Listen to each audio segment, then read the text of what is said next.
Indian unmarried couple, often a subject of national attention. You've seen them get cozy in parks. You've given them some dirty looks. Well, you've judged them enough. Young unmarried couples need privacy, not your judgment.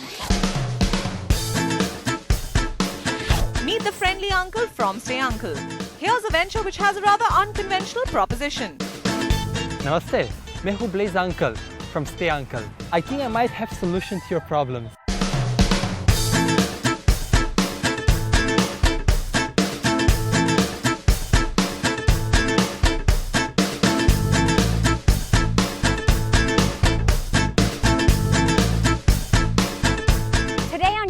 We're going to feature a startup that has me intrigued.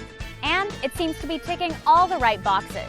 Look, it fills a gaping hole in the market, it seems to have a sustainable business plan, and it's making all the right noise in the media for being a startup with a difference. This is a startup that's helping young, unmarried couples get a room. And right here in the capital of conservative India, StayUncle is making a powerful claim that couples need their privacy, not your judgment. No parishan, no tension, Uncle will sort it out. Ugly stories of couples being denied entry at 2 o'clock in the morning just because they're a boy and a girl together. That sort of triggered deep chord inside us. So we thought, why don't we just solve this thing? In the early days when we used to go out there and talk to the couples physically. Hey guys, this is what we do, come and try it out. People who are asking questions like, aren't you afraid of God? Aren't you afraid of going to hell for what you're doing? Yes, in a country where birds and bees euphemisms are used to describe most forms of romantic relationships between married and unmarried couples, these founders have struggles like no other. Battling conservative and orthodox mindsets in the Indian subcontinent, this venture has a rather unconventional proposition. And that's the mission of Blaze Renomania, the chief marketing uncle at StayUncle, as he likes to call himself. And this is Sanchit Sethi, the founder and chief executive uncle at StayUncle. He tries to ensure that the best hotels in town are with StayUncle, a New Delhi-based startup which has tied up with hotels where unmarried couples can rent rooms for a duration for as short as 8 to 10 hours. But we ask, why tread into such choppy waters where you may face the ire of millions? Couples were coming to us as initial guests. And the kind of stories which were telling us is something that triggered us, that triggered me deep inside. Youngsters, these are the future of every country. So you achieve nothing by sticking to your old dogmas and pushing youngsters behind the door and being ashamed of them. So that was that emotional calling, what has been driving this initiative so far. That one would be probably my ability to say sorry, my ability to apologize. Because I wasn't the kind of a person who apologizes that often. Because I considered an apology to be often something which consistently comes from over-emotional people who sort of put rationale and logic aside. And I pride myself to be a highly logical person. But then in India, things are different. India is a highly emotional country, the country of dil. And I figured out that it is not always about whether you're right or not. Sometimes it's just about saying sorry again, saying that simple word called sorry, which makes people happy with you again without the need of any further explanation. So if you say sorry, then that stop about you being right or wrong just disappears and everything goes well again. This is something I've been learning in India, and I think I've progressed a lot.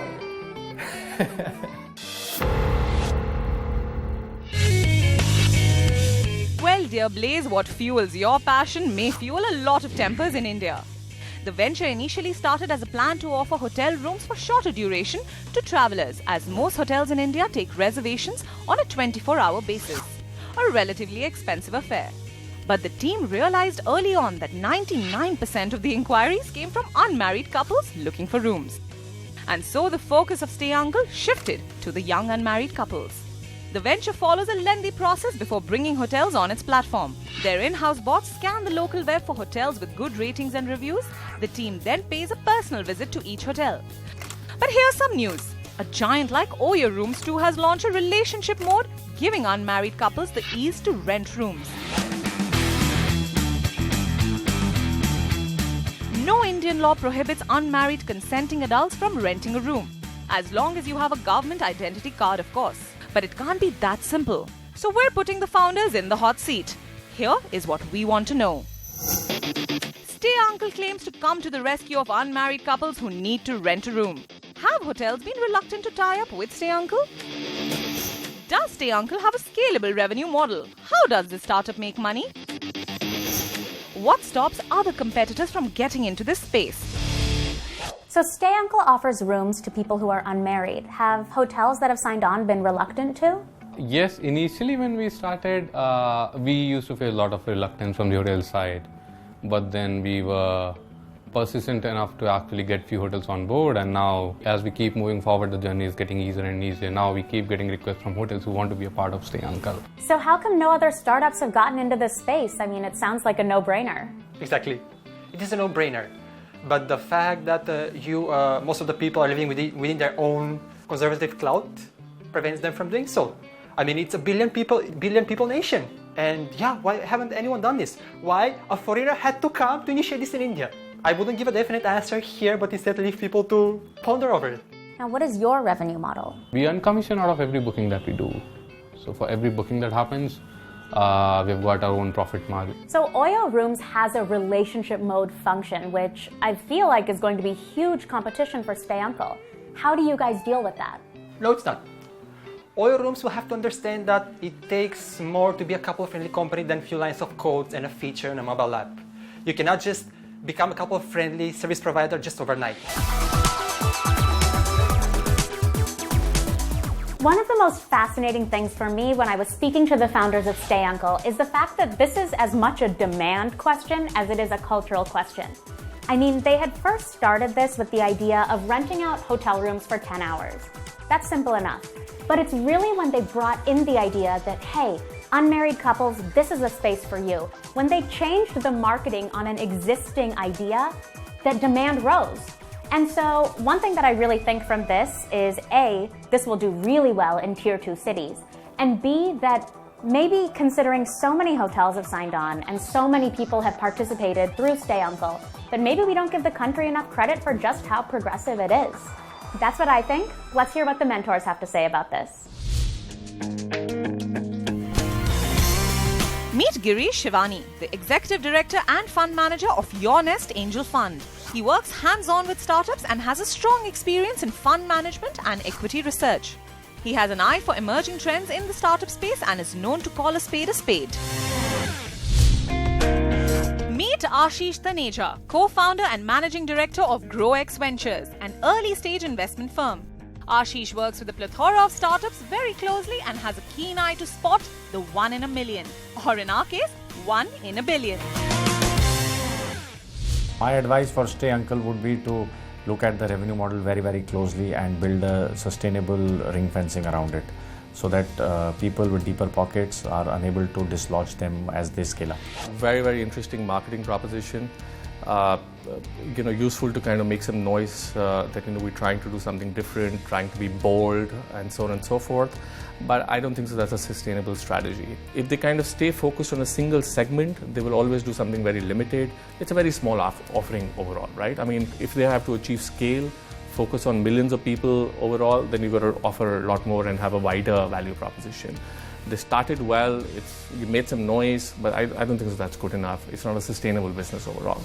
An incubator, in business speak, is a company that helps small startups scale up through management training or providing office space. So today, we want to know, what should you ask before joining an incubator? Anything to keep in mind? Let's find out in the State of the Startup. Startup incubators are everywhere, and each is trying to push new ideas, pumping in funds to drive the next wave of technological innovation. There's Hypercat, an exclusive incubator launched to handhold IoT startups in Hyderabad's high-tech city. There's the Qualcomm Design in India Challenge in association with NASSCOM, which aims to discover startups in product design, development and manufacturing in the domains of hardware and Internet of Things for healthcare, education, banking, automotive as well as smart cities sectors. And of course, there's Microsoft Ventures, which has partnered with the Indian School of Business and Ashoka University and created an investment pool for startups with a focus on smart cities. So are these accelerators and incubators doing wonders for Indian startups? Both incubators and accelerators are great for startups. In fact, I think it came from the crying need that we are not getting the mentorship, we are not getting the experience, we are not getting the funds, we are not getting the opportunities, the suppliers. So to that an extent, incubators and accelerators across the country are doing a great job. But look, that cannot be a surrogate for a poor idea. Before you join an incubator, you have to figure out the alignment. Does your business idea, does your sector align with the incubator sector? If it does align with the incubator sector, what are the kind of mentors that you have there? Who are the leaders that are leading that incubator? What are the success stories out of the incubator that you've already seen? Yes, while it's very important to be part of an ecosystem which has the resources to drive your venture's growth, dear founder, there are many fundamentals to keep in mind before joining an incubator. The basics of business models, need to be validated time and again in an accelerator program rather than get carried away with the ecosystem that an accelerator provides. There are incubation cells which are doing very, very specific activity on the hardware side. So if you're a hardware company, if you're a hardware, startup, then those are more relevant for you than going to somebody who's basically been there to build B2C startups. So those are a couple of things that needs to be kept in mind.